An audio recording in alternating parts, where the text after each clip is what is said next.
Nous tous, les amis, on a vu le spectacle au niveau de la Fédération camerounaise de football, où un fonctionnaire en veste vient avec un téléphone, comme si l'administration doit être sur un téléphone, pour venir dire que j'ai reçu les instructions, que vous ne devrez pas organiser une réunion ici, ou vous me donnez l'ordre du jour.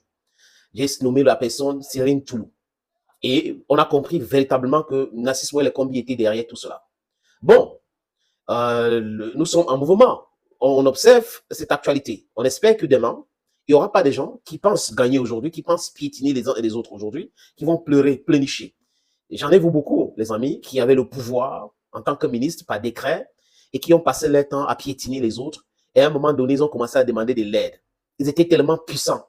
Ils sont aujourd'hui en Kondengui. C'était les intouchables, c'était les dauphins même.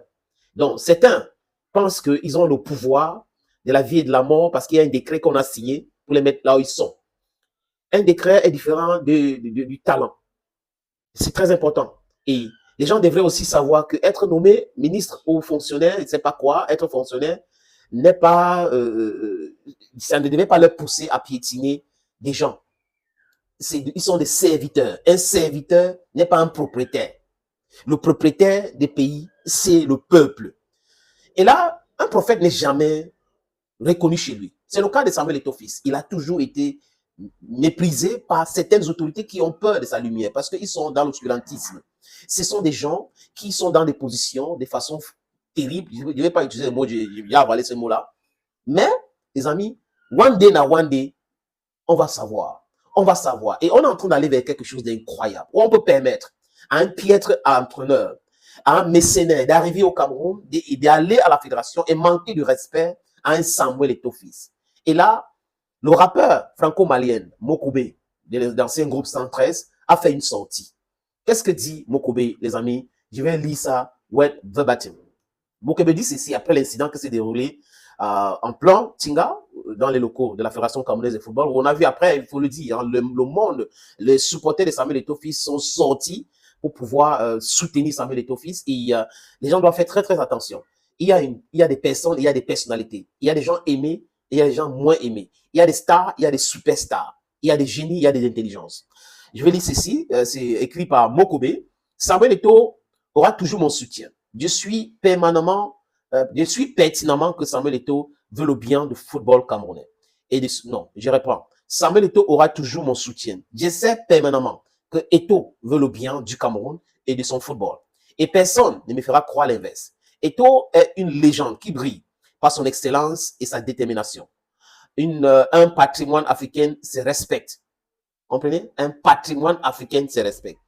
Samuel Eto'o est la personnalité qu'il pense être. Légende du football mondial et président de la FECAFOOT. Vous avez demandé à Eto'o de mettre de l'Eto'o dans son vin. Il a fait. Vous lui avez demandé d'accepter qu'on outrepasse son autorité dans la nomination des entraîneurs. Il a fait. Aujourd'hui, voilà les conséquences. Voilà un entraîneur qui vient dans son bureau, lui manque de respect parce que son ami en Costa dit qu'il a une instruction du ministre. Vous voyez donc les conséquences. Vous avez vu ça où dans le monde s'interroge Mokobe.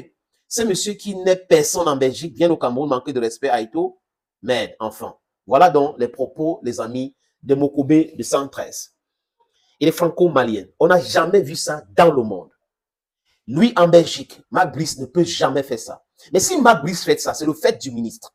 C'est le fait de M. Nassis Ouel Kombi qui lui a dit que tout lui est permis. Il peut parler à Eto'o comme il veut.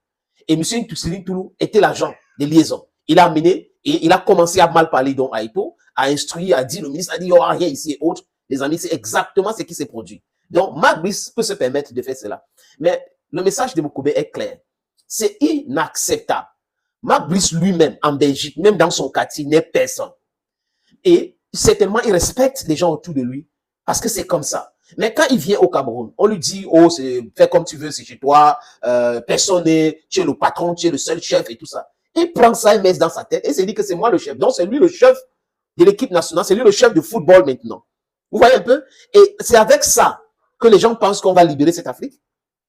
C'est avec ça que certains pensent qu'il y aura de la tenance. Quand on va prendre les gens de type caucasien pour venir manquer de respect à nous les gens. Après, je vois les gens qui parlent de la xénophobie. Où est la xénophobie?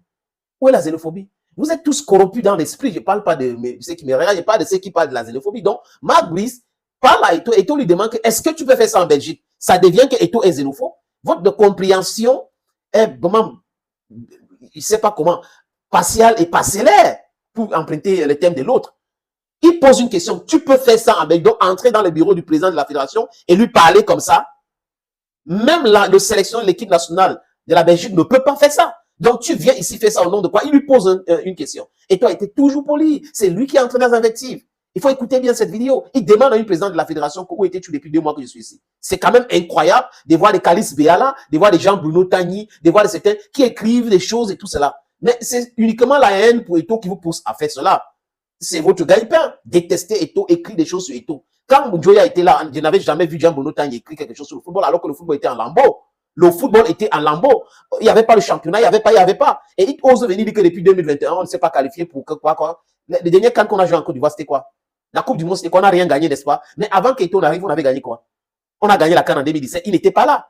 N'est-ce pas? On a gagné la CAN. Mais avant 2017, on avait gagné la dernière CAN, c'est quoi? En 2000. Donc, pendant toutes ces périodes-là, c'est Eto'o qui était là pour empêcher qu'on gagne les CAN. Donc, les gens qui sont tellement cohérents, qui sont animés par la haine, par l'étophobie, les amis, ça se voit. Ça se voit. Des gens qui n'arrivent pas dans leur structure à traiter correctement les employés, vont venir insulter Eto'o. Les gens dans leur propre famille qui sont contestés vont venir insulter Eto'o parce que là, ça vend. Si on insulte Eto'o, ça va. Ils vont venir nous demander à nous pourquoi est-ce que tu soutiens Eto'o. Il faut être. Je ne peux pas, même si ce bras de fer Eto'o perd, je ne peux pas ne pas le soutenir. Le but de soutenir Eto'o, ce n'est pas de vous passer mais ça, il faut des repères. On ne peut pas être dans un pays où c'est la fémania qui est l'ordre du jour. On doit encourager des gens qui font des trucs qui ne cadrent pas avec les règles. Non, ce n'est pas parce que la mafia gagne aujourd'hui que la mafia va gagner toujours. La vérité finit toujours par triompher. Mettez ça dans votre tête. Et quand on voit une sortie, comme la sortie des Mokobé 113, on se réjouit qu'il y a des gens encore qui utilisent les cerveaux pour réfléchir, alors qu'ils sont parfois nés en Occident et parfois même ils vivent en Occident. Donc ils voient des choses claires et ils disent des choses clairement. C'est comme ça.